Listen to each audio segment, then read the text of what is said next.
ਸ਼ਿਵ ਵਰਮਾ ਦੀ ਪੁਸਤਕ ਅਜਿਹਾ ਸੀ ਸਾਡਾ ਭਗਤ ਸਿੰਘ ਦਾ ਚੌਥਾ ਤੇ ਆਖਰੀ ਹਿੱਸਾ। 1928 ਦੀ ਦਿੱਲੀ ਮੀਟਿੰਗ ਤੋਂ ਬਾਅਦ ਫਨਿੰਦਰ ਨਾਥ ਘੋਸ਼ ਕੁਝ ਦਿਨਾਂ ਲਈ ਮੇਰੇ ਨਾਲ ਪੰਜਾਬ ਚਲਿਆ ਗਿਆ। ਉਹ ਆਪਣੇ ਆਪ ਨੂੰ ਈਸ਼ਵਰ ਭਗਤ, ਧਰਮ ਪਾਲਕ ਅਤੇ ਆਦਰਸ਼ਵਾਦੀ ਸਮਝਦਾ ਸੀ। ਉਸ ਸਮੇਂ ਮੈਂ ਅੰਮ੍ਰਿਤਸਰ ਵਿੱਚ ਇੱਕ ਮਕਾਨ ਲੈ ਕੇ ਰਹਿ ਰਿਹਾ ਸੀ। ਇੱਕ ਦਿਨ ਲਾਹੌਰ ਤੋਂ ਭਗਤ ਸਿੰਘ ਵੀ ਆ ਗਿਆ। ਪ੍ਰਸੰਗ ਦਾ ਆਰੰਭ ਕਿੱਥੋਂ ਹੋਇਆ ਇਹ ਤਾਂ ਯਾਦ ਨਹੀਂ, ਪਰ ਅੰਤ ਵਿੱਚ ਗੱਲ ਘੁੰਮ ਫਿਰ ਕੇ ਰੱਬ ਅਤੇ ਧਰਮ 'ਤੇ ਆ ਗਈ। ਭਗਤ ਸਿੰਘ ਦੀ ਕਿਸੇ ਗੱਲ ਦੇ ਜਵਾਬ ਵਿੱਚ ਫਨਿੰਦਰ ਨੇ ਗਿਆਨ ਦਾ ਇੱਕ ਅੱਛਾ ਖਾਸਾ ਉਪਦੇਸ਼ ਦੇ ਦਿੱਤਾ। ਗੱਲ-ਗੱਲ 'ਤੇ ਗਿਆਨ ਦਾ ਦਿਖਾਵਾ ਕਰਨਾ ਉਸ ਦੀ ਆਦਤ ਸੀ। ਇਸ ਮਿੱਥਿਆ ਜਗਤ ਦੇ ਮਾਇਆ ਜਾਲ ਤੋਂ ਦੂਰ ਰਹਿ ਕੇ ਅਸੀਂ ਇਨਕਲਾਬੀਆਂ ਨੇ ਨਿਸ਼ਕਾਮ ਭਾਵਨਾ ਨਾਲ ਕੰਮ ਕਰਦੇ ਰਹਿਣਾ ਹੈ। ਸਫਲਤਾ ਜਾਂ ਅਸਫਲਤਾ ਤਾਂ ਉਸ ਸਰਵ ਸ਼ਕਤੀਮਾਨ ਪਰਮ ਪਿਤਾ ਦੇ ਹੱਥ ਵੱਸ ਹੈ। ਜੇਕਰ ਉਸਨੇ ਅਜੇ ਭਾਰਤ ਨੂੰ ਕੁਝ ਦਿਨ ਹੋਰ ਗੁਲਾਮ ਰੱਖਣਾ ਹੈ ਤਾਂ ਦੁਨੀਆ ਦੀ ਕੋਈ ਵੀ ਸ਼ਕਤੀ ਉਸ ਨੂੰ ਆਜ਼ਾਦ ਨਹੀਂ ਕਰਵਾ ਸਕਦੀ। ਇਹ ਸਭ ਉਸ ਦੀ ਇੱਛਾ ਅਨੁਸਾਰ ਹੀ ਹੁੰਦਾ ਹੈ ਤੇ ਅਸੀਂ ਸਭ ਉਸ ਦੇ ਹੱਥਾਂ ਦੀਆਂ ਕਠਪੁਤਲੀਆਂ ਹਾਂ। ਉਸਨੇ ਇਹ ਅਤੇ ਇਸੇ ਤਰ੍ਹਾਂ ਦੀਆਂ ਕਈ ਹੋਰ ਦਕੀਆਨੁਸੀ ਗੱਲਾਂ ਕੀਤੀਆਂ, ਜਿਨ੍ਹਾਂ ਦਾ ਸਾਰ ਤੱਤ ਇਹ ਸੀ ਕਿ ਗੁਲਾਮੀ ਤਾਂ ਭਾਰਤ ਵਾਸੀਆਂ ਨੂੰ ਧਰਮ ਤੋਂ ਬੇਮੁਖ ਹੋ ਜਾਣ ਦੀ ਸਜ਼ਾ ਵਜੋਂ ਮਿਲੀ ਹੈ। ਜਦ ਤੱਕ ਅਸੀਂ ਧਰਮ ਦਾ ਰਸਤਾ ਨਹੀਂ ਅਪਣਾਉਂਦੇ ਅਤੇ ਜਦ ਤੱਕ ਪਰਮਾਤਮਾ ਭਾਰਤ ਵਾਸੀਆਂ ਨੂੰ ਉਹਨਾਂ ਦੇ ਪੁਰਾਣੇ ਪਾਪਾਂ ਲਈ ਮਾਫ਼ ਨਹੀਂ ਕਰ ਦਿੰਦਾ, ਉਦੋਂ ਤੱਕ ਸਭ ਕੁਝ ਇੰਜ ਹੀ ਚੱਲੇਗਾ। ਭਗਤ ਸਿੰਘ ਅਕਸਰ ਹੀ ਆਪਣੇ ਸਾਥੀਆਂ ਨਾਲ ਵੱਖ-ਵੱਖ ਸਮੱਸਿਆਵਾਂ 'ਤੇ ਬਹਿਸ ਵਿਚਾਰ ਕਰਦਾ ਰਹਿੰਦਾ ਸੀ। ਇਸ ਬਹਿਸ ਵਿਚਾਰ ਵਿੱਚ ਮੈਂ ਕਦੇ ਵੀ ਉਸ ਨੂੰ ਉਤੇਜਿਤ ਹੁੰਦੇ ਨਹੀਂ ਸੀ ਦੇਖਿਆ। ਉਸ ਦਿਨ ਵੀ ਉਸਨੇ ਬੜੇ ਸਧਾਰਨ ਲਹਿਜੇ ਨਾਲ ਗੱਲਬਾਤ ਸ਼ੁਰੂ ਕੀਤੀ, ਪਰ ਉਸਦਾ ਹਰੇਕ ਸ਼ਬਦ ਜ਼ਬਤਪੂਰਨ ਤੇ ਜੋਖਿਆ ਤੋਲਿਆ ਹੋਇਆ ਸੀ। ਉਸਨੇ ਕਿਹਾ, ਤੁਹਾਡਾ ਰਾਹ ਕਰਮਹੀਣਤਾ ਦਾ ਰਾਹ ਹੈ। ਸਭ ਕੁਝ ਰੱਬ ਦੇ ਆਸਰੇ ਛੱਡ ਕੇ ਹੱਥ 'ਤੇ ਹੱਥ ਰੱਖ ਕੇ ਬੈਠ ਜਾਣ ਦਾ ਰਾਹ ਹੈ। ਨਿਸ਼ਕਾਮ ਕਰਮ ਦੇ ਪਰਦੇ ਵਿੱਚ ਕਿਸਮਤਵਾਦ ਦੀ ਘੁੱਟ ਪਿਆ ਕੇ ਦੇਸ਼ ਦੇ ਨੌਜਵਾਨਾਂ ਨੂੰ ਸੁਲਾ ਦੇਣ ਦਾ ਰਾਹ ਹੈ। ਇਹ ਰਾਹ ਕਦੀ ਵੀ ਮੇਰਾ ਰਾਹ ਨਹੀਂ ਹੋ ਸਕਦਾ। ਜੋ ਆਦਮੀ ਇਸ ਸੰਸਾਰ ਨੂੰ ਮਿੱਥ ਸਮਝਦੇ ਹਨ, ਇਸ ਦੇਸ਼ ਨੂੰ ਤੇ ਇਸ ਦੇ ਵਾਸੀਆਂ ਨੂੰ ਪਰਛਾਵਾਂ ਜਾਂ ਮਾਇਆ ਜਾਲ ਦੱਸਦੇ ਹਨ, ਉਹ ਕਦੇ ਵੀ ਦੁਨੀਆ ਦੀ ਭਲਾਈ ਜਾਂ ਇਸ ਦੇਸ਼ ਦੀ ਆਜ਼ਾਦੀ ਲਈ ਇਮਾਨਦਾਰੀ ਨਾਲ ਨਹੀਂ ਲੜ ਸਕਦੇ। ਜੋ ਮਿੱਥ ਹੈ, ਪਰਛਾਵਾਂ ਹੈ, ਉਸ ਲਈ ਸੰਘਰਸ਼ ਕੈਸਾ? ਫਿਰ ਕੁਝ ਜਜ਼ਬਾਤੀ ਹੁੰਦਿਆਂ ਉਸਨੇ ਕਿਹਾ, ਮੈਂ ਇਸ ਸੰਸਾਰ ਨੂੰ ਮਿੱਥ ਨਹੀਂ ਮੰਨਦਾ। ਮੇਰਾ ਦੇਸ਼ ਨਾ ਤਾਂ ਪਰਛਾਵਾਂ ਹੈ ਤੇ ਨਾ ਹੀ ਮਾਇਆ ਜਾਲ ਹੈ। ਇਹ ਇੱਕ ਜਿਉਂਦੀ ਜਾਗਦੀ ਹਕੀਕਤ ਹੈ, ਹੁਸੀਨ ਹਕੀਕਤ ਹੈ, ਤੇ ਮੈਂ ਇਸ ਨੂੰ ਪਿਆਰ ਕਰਦਾ ਹਾਂ। ਮੇਰੇ ਲਈ ਇਸ ਧਰਤੀ ਨੂੰ ਛੱਡ ਕੇ ਨਾ ਕੋਈ ਦੂਸਰੀ ਦੁਨੀਆ ਹੈ ਤੇ ਨਾ ਹੀ ਕੋਈ ਹੋਰ ਸਵਰਗ। ਇਹ ਸਹੀ ਹੈ ਕਿ ਅੱਜ ਮੁੱਠੀ ਭਰ ਵਿਅਕਤੀਆਂ ਨੇ ਆਪਣੇ ਸਵਾਰਥ ਵਿੱਚ ਇਸ ਧਰਤੀ ਨੂੰ ਨਰਕ ਬਣਾ ਦਿੱਤਾ ਹੈ, ਪਰ ਇਸ ਨਾਲ ਹੀ ਇਸ ਨੂੰ ਮਿੱਥ ਕਰਾਰ ਦੇ ਕੇ ਭੱਜ ਜਾਣ ਨਾਲ ਕੰਮ ਨਹੀਂ ਚੱਲਣਾ। ਲੁਟੇਰਿਆਂ ਅਤੇ ਹੋਰਨਾਂ ਨੂੰ ਗੁਲਾਮ ਰੱਖਣ ਵਾਲਿਆਂ ਨੂੰ ਖਤਮ ਕਰਕੇ ਸਾਨੂੰ ਇਸ ਪਵਿੱਤਰ ਭੂਮੀ ਉੱਪਰ ਫਿਰ ਤੋਂ ਸਵਰਗ ਸਿਰਜਣਾ ਕਰਨੀ ਪਵੇਗੀ। ਆਪਣੀ ਗੱਲ ਨੂੰ ਸਪਸ਼ਟ ਕਰਦੇ ਹੋਏ ਉਸਨੇ ਕਿਹਾ, ਆਪ ਸਰਵ ਸ਼ਕਤੀਮਾਨ ਪਰਮਾਤਮਾ ਦੀ ਗੱਲ ਕਰਦੇ ਹੋ? ਮੈਂ ਪੁੱਛਦਾ ਹਾਂ, ਸਰਵ ਸ਼ਕਤੀਮਾਨ ਹੋ ਕੇ ਵੀ ਤੁਹਾਡਾ ਭਗਵਾਨ ਬੇਇਨਸਾਫੀ, ਜ਼ਬਰ, ਭੁੱਖ, ਗਰੀਬੀ, ਲੁੱਟ, ਕਾਣੀ ਵੰਡ, ਗੁਲਾਮੀ, ਪਲੇਗ, ਹਿੰਸਾ ਅਤੇ ਯੁੱਧ ਆਦਿ ਦਾ ਅੰਤ ਕਿਉਂ ਨਹੀਂ ਕਰ ਦਿੰਦਾ? ਇਹਨਾਂ ਸਭ ਬੁਰਾਈਆਂ ਨੂੰ ਖਤਮ ਕਰਨ ਦੀ ਸ਼ਕਤੀ ਹੁੰਦਿਆਂ ਵੀ ਜੇਕਰ ਉਹ ਮਾਨਵਤਾ ਨੂੰ ਇਹਨਾਂ ਦੇ ਸਰਾਪ ਤੋਂ ਮੁਕਤ ਨਹੀਂ ਕਰਦਾ ਤਾਂ ਨਿਸ਼ਚੇ ਹੀ ਉਸ ਨੂੰ ਭਗਵਾਨ ਨਹੀਂ ਕਿਹਾ ਜਾ ਸਕਦਾ। ਤੇ ਜੇਕਰ ਉਸ ਵਿੱਚ ਇਸ ਸਭ ਕਾਸੇ ਨੂੰ ਖਤਮ ਕਰਨ ਦੀ ਸ਼ਕਤੀ ਨਹੀਂ ਹੈ ਤਾਂ ਫਿਰ ਉਹ ਸਰਵ ਸ਼ਕਤੀਮਾਨ ਨਹੀਂ ਰਿਹਾ। ਜੇਕਰ ਉਹ ਇਹ ਸਭ ਕੁਝ ਇੱਕ ਖੇਡ ਦੇ ਤੌਰ 'ਤੇ ਆਪਣੀ ਲੀਲਾ ਦਿਖਾਉਣ ਲਈ ਕਰਦਾ ਹੈ ਤਾਂ ਇਹੀ ਮੰਨਣਾ ਪਏਗਾ ਕਿ ਉਹ ਬੇਸਹਾਰਾ ਵਿਅਕਤੀਆਂ ਨੂੰ ਤੜਪਾ ਕੇ ਮਜ਼ਾ ਲੈਣ ਵਾਲੀ ਇੱਕ ਨਿਰਦਈ ਅਤੇ ਜ਼ਾਲਮ ਸੱਤਾ ਹੈ। ਲੋਕਾਂ ਦੇ ਹਿੱਤ ਪੱਖੋਂ ਉਸ ਦਾ ਜਲਦੀ ਤੋਂ ਜਲਦੀ ਖਤਮ ਹੋ ਜਾਣਾ ਹੀ ਬਿਹਤਰ ਹੈ।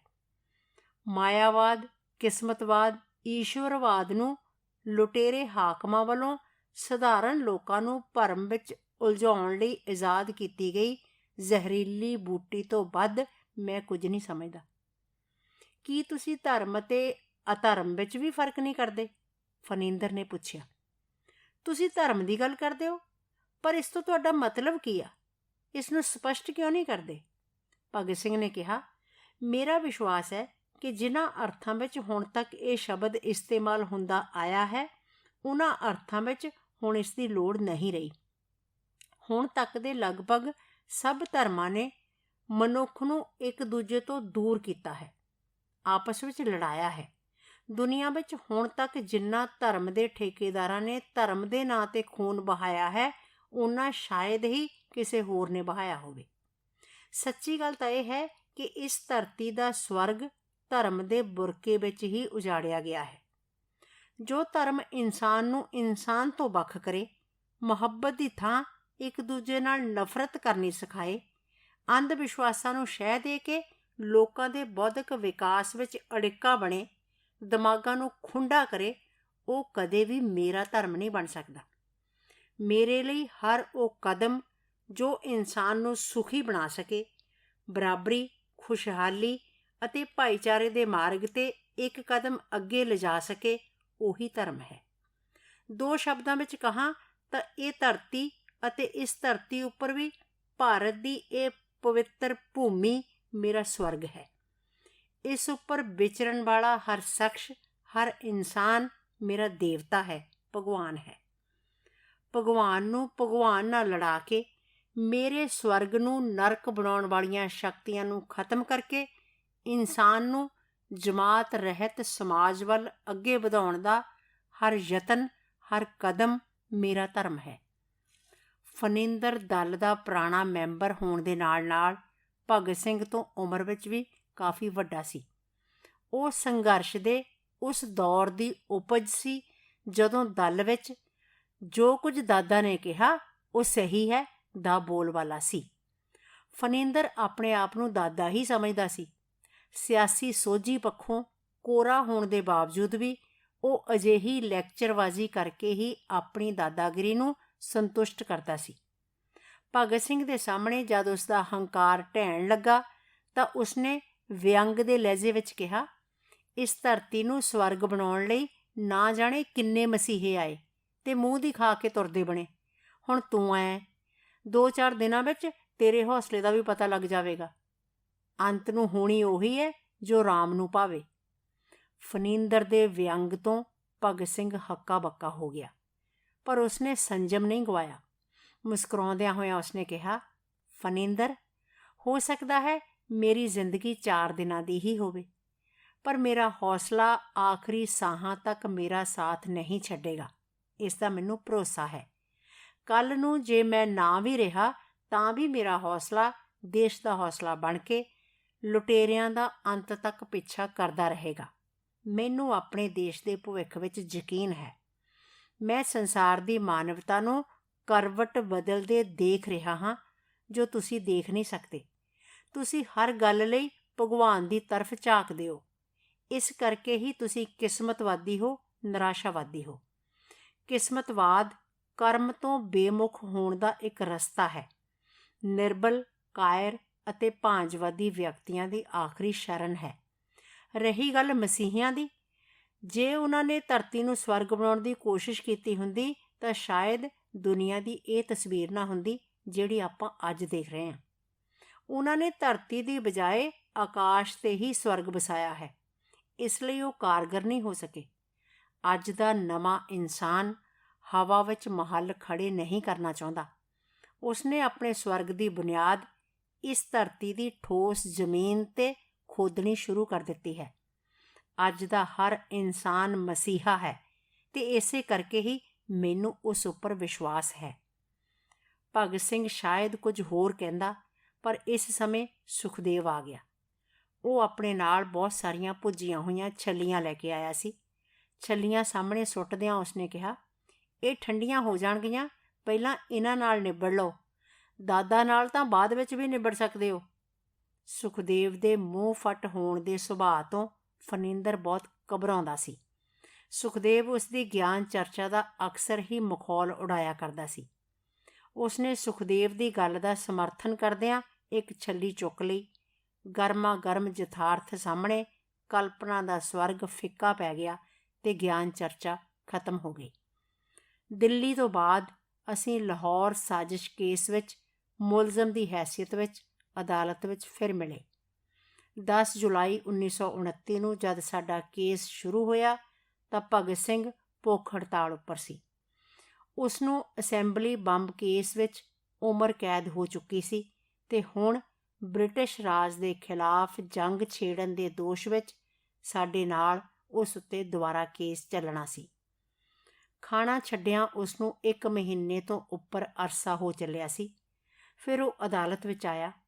ਜਿਸ ਸਮੇਂ ਸਟ੍ਰੈਚਰ 'ਤੇ ਪਾ ਕੇ ਉਸਨੂੰ ਅਦਾਲਤ ਵਿੱਚ ਲਿਆਂਦਾ ਗਿਆ ਤਾਂ ਉਸਨੂੰ ਦੇਖ ਕੇ ਸਾਡੀਆਂ ਸਭ ਦੀਆਂ ਅੱਖਾਂ ਭਰ ਆਈਆਂ। ਇਹ ਸਾਡਾ ਪਹਿਲਾਂ ਵਾਲਾ ਭਗਤ ਸਿੰਘ ਨਹੀਂ ਲੱਗਦਾ ਸੀ, ਜਿਸ ਦਾ ਸੋਹਣਾ, ਸਿਹਤਮੰਦ ਤੇ ਤਾਕਤਵਰ ਜੁੱਸਾ ਸਾਡੇ ਵਿੱਚ ਅਕਸਰ ਚਰਚਾ ਦਾ ਵਿਸ਼ਾ ਬਣਿਆ ਰਹਿੰਦਾ ਸੀ। ਅਦਾਲਤ ਵਿੱਚ ਜਿਸ ਭਗਤ ਸਿੰਘ ਨਾਲ ਸਾਡੀ ਮੁਲਾਕਾਤ ਹੋਈ ਉਹ ਪਹਿਲਾਂ ਵਾਲੇ ਭਗਤ ਸਿੰਘ ਦਾ ਪਰਛਾਵਾਂ ਮਾਤਰ ਰਹਿ ਗਿਆ ਸੀ, ਪੀਲਾ ਅਤੇ ਕਮਜ਼ੋਰ। ਕਈ ਮਹੀਨਿਆਂ ਦੇ ਲਗਾਤਾਰ ਜੇਲ੍ਹ ਤਸੀਆਂ ਅਤੇ ਭੁੱਖ ਹੜਤਾਲ ਨੇ ਉਸਦੇ ਬਲਵਾਨ ਜੁੱਸੇ ਨੂੰ ਕਮਜ਼ੋਰ ਬਣਾ ਦਿੱਤਾ ਸੀ। ਇਕੱਠੇ ਮਿਲਣ 'ਤੇ ਅਸੀਂ ਲਗਭਗ 3 ਦਿਨ ਇਸ ਗੱਲ 'ਤੇ ਬਹਿਸ ਕਰਦੇ ਰਹੇ ਕਿ ਅਦਾਲਤ ਸਾਹਮਣੇ ਸਾਡੀ ਸਫਾਈ ਦੀ ਨੀਤੀ ਕੀ ਹੋਣੀ ਚਾਹੀਦੀ ਹੈ। ਭਗਤ ਸਿੰਘ ਇੰਨਾ ਕਮਜ਼ੋਰ ਹੋ ਗਿਆ ਸੀ ਕਿ ਗੱਲਬਾਤ ਦੌਰਾਨ ਥੋੜ੍ਹੀ ਦੇਰ ਬਾਅਦ ਉਸਨੂੰ ਆਰਾਮ ਕੁਰਸੀ ਉੱਤੇ ਲੇਟ ਕੇ ਆਰਾਮ ਕਰਨਾ ਪੈਂਦਾ ਸੀ, ਪਰ ਇਸ ਸਭ ਕਾਸੇ ਦੇ ਬਾਵਜੂਦ ਵੀ ਉਸਨੇ ਬਹਿਸ ਵਿੱਚ ਹਿੱਸਾ ਲਿਆ ਤੇ ਫੈਸਲਾਕੁੰਨ ਭੂਮਿਕਾ ਅਦਾ ਕੀਤੀ। ਉਸ ਦਾ ਕਹਿਣਾ ਸੀ ਕਿ ਗ੍ਰਿਫਤਾਰੀ ਤੋਂ ਬਾਅਦ ਸਭ ਕੁਝ ਸਮਾਪਤ ਨਹੀਂ ਹੋ ਗਿਆ ਤੇ ਇਹ ਸੋਚਣਾ ਕਿ ਹੁਣ ਅਸੀਂ ਕੁਝ ਨਹੀਂ ਕਰ ਸਕਦੇ ਬੇਹੱਦ ਗਲਤ ਹੋਵੇਗਾ। ਉਸਨੇ ਕਿਹਾ, ਜੋ ਲੋਕ ਛੁੱਟ ਸਕਦੇ ਹਨ ਉਹਨਾਂ ਨੂੰ ਬਚਾਉਣ ਦਾ ਪੂਰਾ ਯਤਨ ਕਰਦੇ ਹੋਏ ਸਾਨੂੰ ਆਪਣੇ ਕੇਸ ਨੂੰ ਇੱਕ ਸਿਆਸੀ ਮਨੋਰਥ ਨਾਲ ਸਿਆਸੀ ਢੰਗ ਤਰੀਕੇ ਅਪਣਾ ਕੇ ਲੜਨਾ ਚਾਹੀਦਾ ਹੈ। ਦੁਸ਼ਮਣ ਦੀ ਅਦਾਲਤ ਤੋਂ ਕਿਸੇ ਤਰ੍ਹਾਂ ਦਾ ਭਰਮ ਜਾਂ ਉਮੀਦ ਰੱਖਣੀ ਸਾਡੇ ਇਨਕਲਾਬੀਆਂ ਲਈ ਮੂਰਖਤਾ ਹੀ ਕਹੀ ਜਾਵੇਗੀ ਤੇ ਇਸੇ ਕਰਕੇ ਸਾਨੂੰ ਵਿਦੇਸ਼ੀ ਸਰਕਾਰ ਦੇ ਇਸ ਅਦਾਲਤੀ ਨਾਟਕ ਅਤੇ ਇਨਸਾਫ ਦੇ ਟਕਵੰਜ ਦੇ ਬਖੀਏ ਉਧੇੜ ਕੇ ਆਪਣੀ ਅਜਿੱਤ ਮਾਨਸਿਕ ਸ਼ਕਤੀ ਦਾ ਪ੍ਰਦਰਸ਼ਨ ਕਰਨਾ ਚਾਹੀਦਾ ਹੈ। ਉਹ ਅਦਾਲਤ ਨੂੰ ਇਨਕਲਾਬੀ ਆਦਰਸ਼ ਲਈ ਪ੍ਰਚਾਰ ਦੇ ਸਾਧਨ ਵਜੋਂ ਇਸਤੇਮਾਲ ਕਰਨ ਦਾ ਦਾਅਵੇਦਾਰ ਸੀ। ਨਾਲ ਹੀ ਉਹ ਇਹ ਵੀ ਚਾਹੁੰਦਾ ਸੀ ਕਿ ਅਸੀਂ ਸਭ ਅਦਾਲਤ ਵਿੱਚ ਅਤੇ ਜੇਲ੍ਹਾਂ ਵਿੱਚ ਸਿਆਸੀ ਕੈਦੀਆਂ ਦੇ ਹੱਕਾਂ ਲਈ ਦ੍ਰਿੜ ਸੰਘਰਸ਼ ਵੀ ਕਰੀਏ। ਸਰਕਾਰੀ ਨੀਤੀਆਂ ਪ੍ਰਤੀ ਆਪਣੀ ਨਫ਼ਰਤ ਦੀ ਭਾਵਨਾ ਨੂੰ ਆਪਣੇ ਕੰਮਾਂ ਦੁਆਰਾ ਹਰ ਮੁਨਾਸਬ ਮੌਕੇ 'ਤੇ ਪ੍ਰਗਟ ਕਰੀਏ ਤੇ ਅਖੀਰ ਜਦ ਬਿਆਨ ਦੇਣ ਦਾ ਮੌਕਾ ਆਵੇ ਤਾਂ ਇੱਕ ਸਿਆਸੀ ਬਿਆਨ ਰਾਹੀਂ ਪੂਰੇ ਨਿਜ਼ਾਮ 'ਤੇ ਭਰਮਾ ਹਮਲਾ ਬੋਲੀਏ। ਸਰਦਾਰ ਭਗਤ ਸਿੰਘ ਦੇ ਇਹਨਾਂ ਵਿਚਾਰਾਂ ਨਾਲ ਸਭ ਸਾਥੀਆਂ ਨੇ ਸਹਿਮਤੀ ਪ੍ਰਗਟਾਈ। ਇਸ ਸਕੀਮ ਅਨੁਸਾਰ ਸਭ ਮੁਲਜ਼ਮਾਂ ਨੂੰ 3 ਜ਼ੁਮਰਿਆਂ ਵਿੱਚ ਜਾਣੀ ਕਿ 3 ਭਾਗਾਂ ਵਿੱਚ ਵੰਡਿਆ ਗਿਆ। ਪਹਿਲੇ ਜ਼ੁਮਰੇ ਵਿੱਚ ਉਹ ਸਨ ਜਿਨ੍ਹਾਂ ਦਾ ਕੇਸ ਵਕੀਲ ਦੁਆਰਾ ਲੜਿਆ ਜਾਣਾ ਸੀ।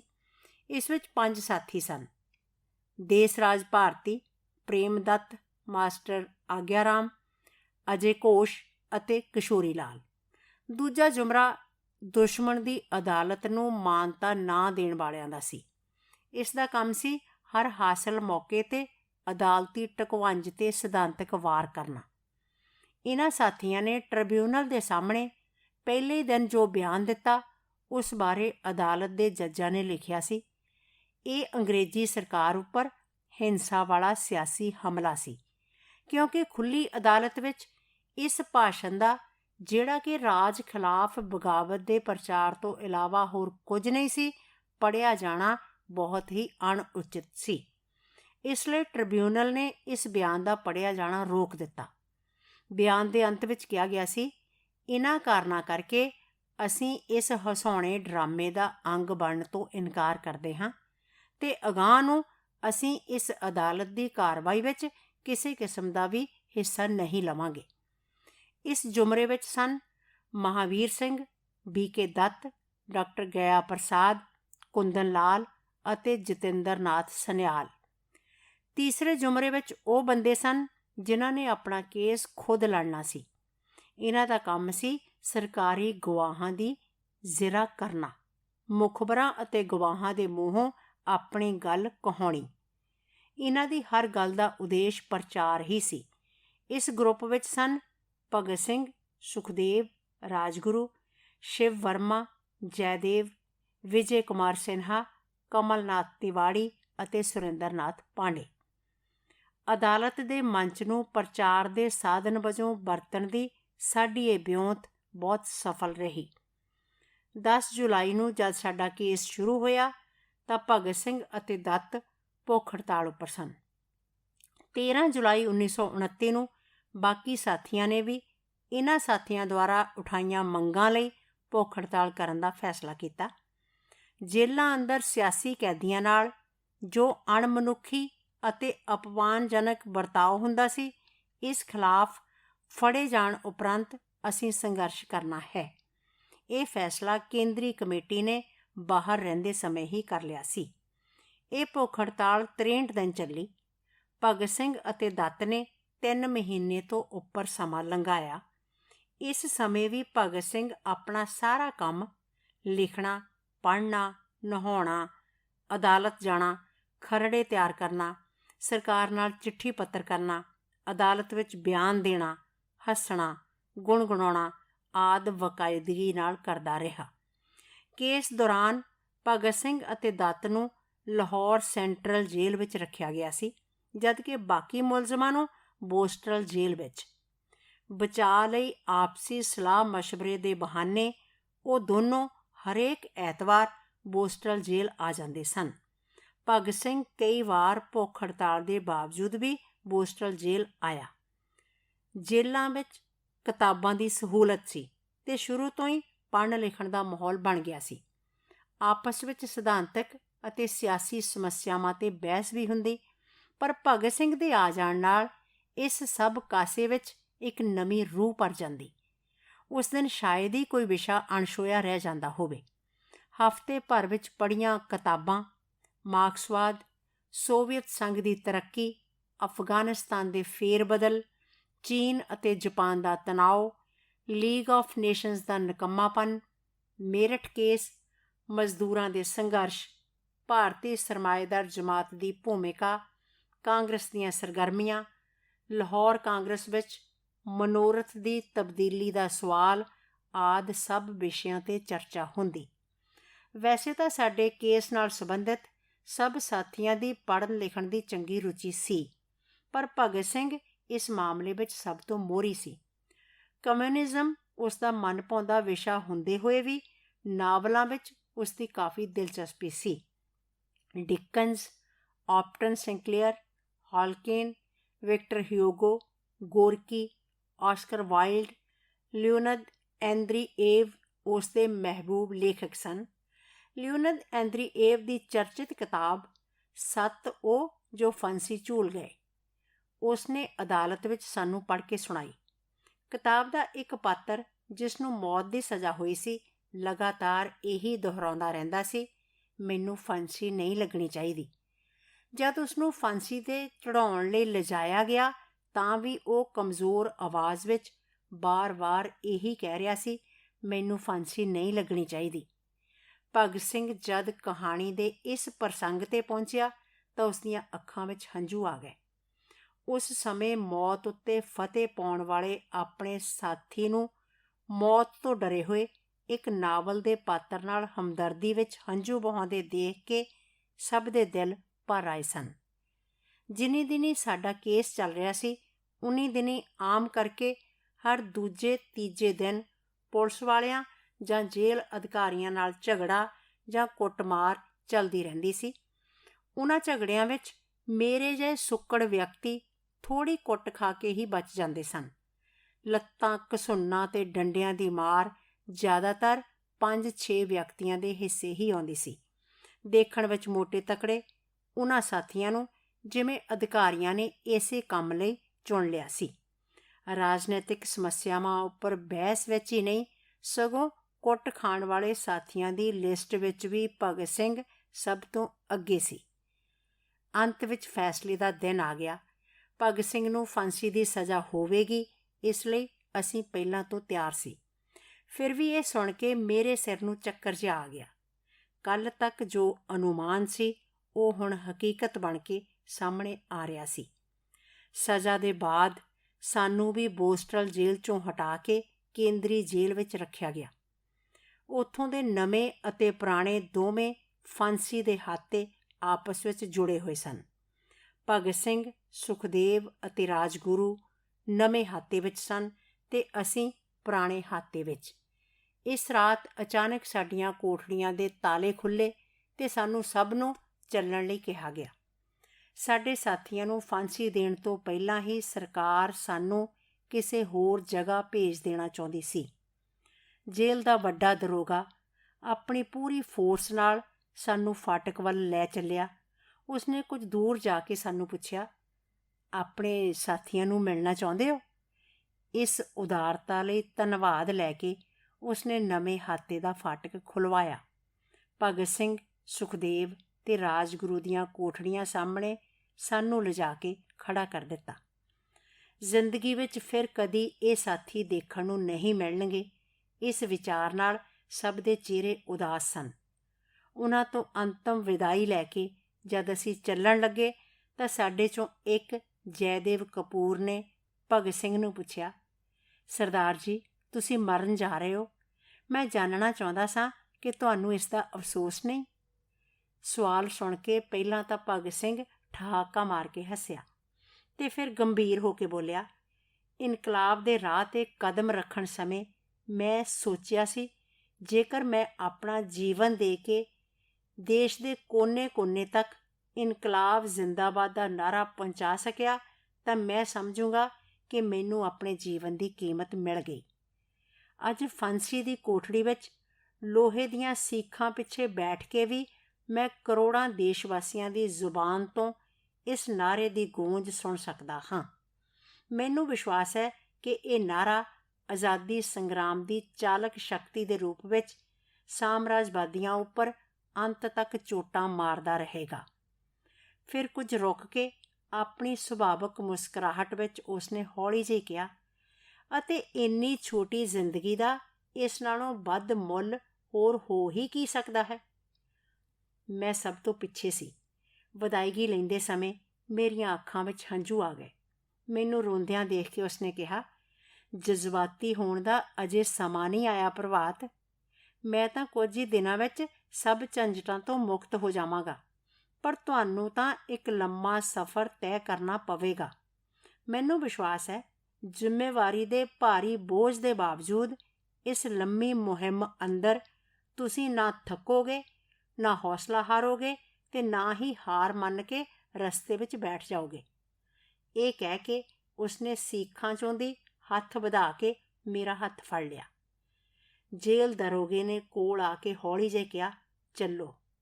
ਸਰਦਾਰ ਭਗਤ ਸਿੰਘ ਨਾਲ ਇਹ ਸਾਡੀ ਆਖਰੀ ਮੁਲਾਕਾਤ ਸੀ ਅਤੇ ਫਿਰ 23 ਮਾਰਚ 1931 ਦੀ ਸ਼ਾਮ ਨੂੰ ਸਰਕਾਰ ਨੇ ਉਸ ਤੋਂ ਸਾਹ ਲੈਣ ਦਾ ਅਧਿਕਾਰ ਖੋਹ ਕੇ ਆਪਣੇ ਬਦਲੇ ਦੀ ਪਿਆਸ ਬੁਝਾ ਲਈ।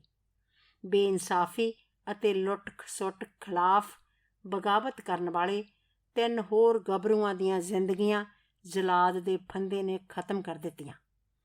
ਫਾਂਸੀ ਦੇ ਤਖ਼ਤੇ 'ਤੇ ਚੜ੍ਹਦੇ ਹੋਏ ਭਗਤ ਸਿੰਘ ਨੇ ਇੱਕ ਅੰਗਰੇਜ਼ ਮੈਜਿਸਟਰੇਟ ਨੂੰ ਸੰਬੋਧਿਤ ਕਰਦੇ ਹੋਏ ਕਿਹਾ, ਮੈਜਿਸਟਰੇਟ ਸਾਹਿਬ, ਆਪ ਵਾਸਤਵ ਵਿੱਚ ਬਹੁਤ ਕਰਮਾਂ ਵਾਲੇ ਹੋ, ਕਿਉਂਕਿ ਤੁਹਾਨੂੰ ਇਹ ਦੇਖਣ ਦਾ ਮੌਕਾ ਮਿਲ ਰਿਹਾ ਹੈ ਕਿ ਕਿਵੇਂ ਇੱਕ ਭਾਰਤੀ ਇਨਕਲਾਬੀ ਆਪਣੇ ਮਹਾਨ ਆਦਰਸ਼ ਲਈ ਹੱਸਦੇ-ਹੱਸਦੇ ਮੌਤ ਨੂੰ ਗਲਵਕੜੀ ਪਾਉਂਦਾ ਹੈ। ਫਾਂਸੀ ਤੋਂ ਕੁਝ ਚਿਰ ਪਹਿਲਾਂ ਆਪਣੇ ਭਰਾ ਦੇ ਨਾਂ ਆਪਣੇ ਆਖਰੀ ਖੱਤ ਵਿੱਚ ਉਸਨੇ ਲਿਖਿਆ ਸੀ, ਮੇਰੇ ਜੀਵਨ ਦਾ ਅੰਤ ਕਰੀਬ ਹੈ। ਚੜ੍ਹਦੇ ਸੂਰਜ ਵਾਂਗ ਲਿਸ਼ਕਦਾ ਮੇਰਾ ਜੀਵਨ ਸਵੇਰ ਦੇ ਸੂਰਜ ਦੀ ਰੌਸ਼ਨੀ 'ਚ ਲੁਪਤ ਹੋ ਜਾਵੇਗਾ। ਸਾਡਾ ਆਦਰਸ਼, ਸਾਡੇ ਵਿਚਾਰ ਬਿਜਲੀ ਦੀ ਲਿਸ਼ਕੋਰ ਵਾਂਗ ਸਾਰੇ ਸੰਸਾਰ ਵਿੱਚ ਜਾਗਰਤੀ ਪੈਦਾ ਕਰ ਦੇਣਗੇ। ਫਿਰ ਜੇ ਇਹ ਮੁੱਠੀ ਪਰ ਰਾਖ ਖਤਮ ਵੀ ਹੋ ਜਾਏ ਤਾਂ ਸੰਸਾਰ ਨੂੰ ਇਸ ਨਾਲ ਕੀ ਫਰਕ ਪੈਂਦਾ ਹੈ? ਜਿਵੇਂ ਜਿਵੇਂ ਭਗਤ ਸਿੰਘ ਦੇ ਜੀਵਨ ਦਾ ਅਖੀਰ ਕਰੀਬ ਆਉਂਦਾ ਗਿਆ, ਦੇਸ਼ ਅਤੇ ਕਿਰਤੀ ਲੋਕਾਂ ਦੇ ਉੱਜਲ ਭਵਿੱਖ ਵਿੱਚ ਉਹਦੀ ਨਿਹਚਾ ਹੋਰ ਪੱਕੀ ਤੇ ਡੂੰਘੀ ਹੁੰਦੀ ਗਈ। ਮੌਤ ਤੋਂ ਪਹਿਲਾਂ ਸਰਕਾਰ ਨੂੰ ਲਿਖੇ ਇੱਕ ਖੱਤ ਵਿੱਚ ਉਸਨੇ ਲਿਖਿਆ ਸੀ, ਬਹੁਤ ਛੇਤੀ ਹੀ ਅੰਤਮ ਸੰਘਰਸ਼ ਦੀ ਸ਼ੁਰੂਆਤ ਦਾ ਬਿਗਲ ਵੱਜੇਗਾ। ਇਸ ਦਾ ਨਤੀਜਾ ਫੈਸਲਾਕੁਨ ਹੋਵੇਗਾ। ਸਾਮਰਾਜਵਾਦ ਤੇ ਸਰਮਾਏਦਾਰੀ ਆਪਣੀਆਂ ਅੰਤਮ ਘੜੀਆਂ ਗਿਣ ਰਹੇ ਹਨ। ਅਸੀਂ ਇਹਨਾਂ ਦੇ ਖਿਲਾਫ ਜੰਗ ਵਿੱਚ ਹਿੱਸਾ ਲਿਆ ਹੈ ਤੇ ਇਸ 'ਤੇ ਸਾਨੂੰ ਮਾਣ ਹੈ। ਇੱਕ ਮਹਾਨ ਅਤੇ ਪਵਿੱਤਰ ਆਦਰਸ਼ ਲਈ ਦ੍ਰਿੜ ਵਿਸ਼ਵਾਸ ਹੀ ਨੌਜਵਾਨਾਂ ਨੂੰ ਜਲਾਦਾਂ ਦੇ ਸਾਹਮਣੇ ਮੁਸਕਰਾਉਂਦੇ ਹੋਏ ਅੰਤਮ ਜਿੱਤ ਵਿੱਚ ਫਾਂਸੀ ਦਾ ਰੱਸਾ ਚੁੰਮ ਕੇ ਅਮਰ ਕਰਦਾ ਹੈ। ਜਿਸ ਸਮੇਂ ਭਗਤ ਸਿੰਘ, ਸੁਖਦੇਵ ਅਤੇ ਰਾਜਗੁਰੂ ਨੂੰ ਫਾਂਸੀ ਦਿੱਤੀ ਗਈ, ਉਸ ਸਮੇਂ ਮੈਂ ਆਂਧਰਾ ਪ੍ਰਦੇਸ਼ ਦੀ ਰਾਜ ਮਹੇਂਦਰੀ ਜੇਲ੍ਹ ਵਿੱਚ ਸਾਂ। ਮੈਨੂੰ ਇਉਂ ਲੱਗਿਆ ਜਿਵੇਂ ਅਸੀਂ ਮਿਲੇ ਹੀ ਵਿਛੜਨ ਲਈ ਸਾਂ। ਜਤਿੰਦਰ ਦਾਸ, ਭਗਵਤੀ ਚਰਨ ਤੇ ਆਜ਼ਾਦ ਤਾਂ ਜਾ ਹੀ ਚੁੱਕੇ ਸਨ। ਹੁਣ ਜਲਾਦ ਨੇ ਮੇਰੇ 3 ਹੋਰ ਸਾਥੀ ਮੈਥੋਂ ਖੋਹ ਲਏ। ਉਹ ਮੇਰੇ ਹਮਜੋਲੀਆਂ ਦੀ ਕਤਾਰ ਤੋਂ ਅਲੱਗ ਹੋ ਕੇ ਸ਼ਹੀਦਾਂ ਨਾਲ ਜਾ ਮਿਲੇ। ਉਦੋਂ ਤੋਂ ਉਹਨਾਂ ਉੱਪਰ ਸਾਰੇ ਦੇਸ਼ ਦਾ ਅਧਿਕਾਰ ਹੈ, ਉਹਨਾਂ ਦੇ ਨਾਵਾਂ ਦੀ ਜੈ ਜੈਕਾਰ ਵਿੱਚ। ਜਦ ਵੀ ਕਦੇ ਉਹਨਾਂ ਦੇ ਚਿੱਤਰਾਂ ਉੱਤੇ ਕਿਸੇ ਨੂੰ ਫੁੱਲ ਚੜਾਉਂਦੇ ਦੇਖਦਾ ਹਾਂ ਜਾਂ ਕਿਸੇ ਅਜਨਬੀ ਨੂੰ ਉਹਨਾਂ ਬਾਰੇ ਰਚੇ ਸੈਂਕੜਿਆਂ ਗੀਤਾਂ 'ਚੋਂ ਕੋਈ ਗੀਤ ਗੁਣਗੁਣਾਉਂਦਿਆਂ ਸੁਣਦਾ ਹਾਂ ਤਾਂ ਮਾਣ ਨਾਲ ਮੇਰਾ ਸਿਰ ਉੱਚਾ ਹੋ ਜਾਂਦਾ ਹੈ। ਫਿਰ ਵੀ ਹਮਰਾਹੀਆਂ ਦੇ ਵਿਛੜ ਜਾਣ ਨਾਲ ਜ਼ਿੰਦਗੀ ਵਿੱਚ ਜੋ ਇੱਕ ਖਲਾ ਜਿਹਾ ਪੈਦਾ ਹੋ ਜਾਂਦਾ ਹੈ, ਉਸ ਨਾਲ ਕੁਝ ਤਕਲੀਫ ਤਾਂ ਮਹਿਸੂਸ ਹੁੰਦੀ ਹੀ ਹੈ। ਪੁਰਾਣੀਆਂ ਯਾਦਾਂ ਜਦ ਕਦੀ ਮਨ ਨੂੰ ਕੁਰੇਦ ਦਿੰਦੀਆਂ ਹਨ ਤਾਂ ਮਨ ਕਵੀ ਆਲਮ ਦੇ ਸ਼ਬਦਾਂ ਵਿੱਚ ਕੂਕ ਉੱਠਦਾ ਹੈ, ਜੋ ਸਦਾ ਅੱਖਾਂ ਵਿੱਚ ਵਸਦੇ ਸਨ, ਅੱਜ ਕੰਨ ਸੁਣਨ ਉਹਨਾਂ ਦੀ ਕਹਾਣੀ। ਅਤੇ ਰੂਹ ਦੀ ਆਵਾਜ਼ ਬੇਸਬਰ ਹੋ ਕੇ ਪੁੱਛਦੀ ਹੈ, ਉਹ ਸੂਰਤਾਂ ਇਲਾਹੀ ਕਿਸ ਦੇਸ਼ ਵਸਦੀਆਂ ਨੇ, ਕਿਸ ਦੇਸ਼ ਵਸਦੀਆਂ ਨੇ। ਇਹ ਸੀ ਸ਼ਿਵ ਵਰਮਾ ਦੀ ਪੁਸਤਕ ਅਜਿਹਾ ਸੀ ਸਾਡਾ ਭਗਤ ਸਿੰਘ। ਸ਼ੁਕਰੀਆ ਦੋਸਤੋ।